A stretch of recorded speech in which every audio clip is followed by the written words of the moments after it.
24 hours of trying to fix this, and I'm just going to have to replace the motherboard. I can't think of anything else to try at this point. All of the fuses are fine, the voltages are where they should be. I can't find any blown capacitors or dodgy resistors. I think there's actually an internal fault with the ATmega 2560, the microcontroller on this thing. I thought I was using a 16-bit board. It turns out I'm only using an 8-bit board. I would love to upgrade, but I think I'm just going to replace this with an identical board because it's the easiest way to do it. I can just reflash the exact same firmware I'm already using and get this thing back up and running. So it's going to take another week to be able to afford a new board, and it's going to take another 2 weeks after that for it to arrive from China. So yeah, my 3D printer is going to be dead for a month, which means that the filament that's currently in it is going to absorb a ton of moisture and need to go into like a dehumidifier of some kind, which means I'll have to go around to my parents' house because I don't own a dehumidifier. But yeah, that's it.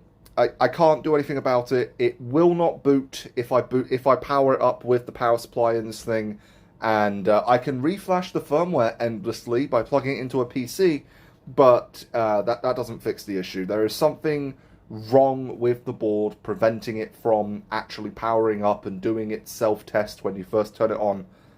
I think that maybe reburning the bootloader would fix it, but it's going to cost me at least 10 British pounds to get a microcontroller to reburn it, because you can't just do that from a PC. You need to use another Arduino or similar. So I don't want to waste money buying something that might fix the issue when I can just spend a little bit more to buy something that will fix the issue. So at least when the new board arrives, the fans will work this time. Well, that's nice. And I'll have a spare board if I ever need to swap out parts. I can also use the new board to compare values on resistors and capacitors and diodes to see if there is actually a physical fault with this one.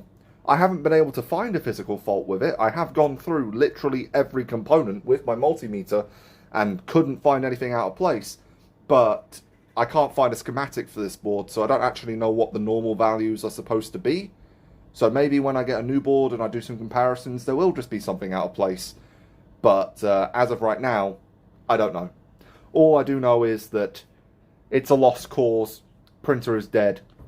And unfortunately, I don't have the original board that came in this thing when I bought it 4 years ago now, actually, because I sold that once I upgraded to the silent board. So I don't have a spare.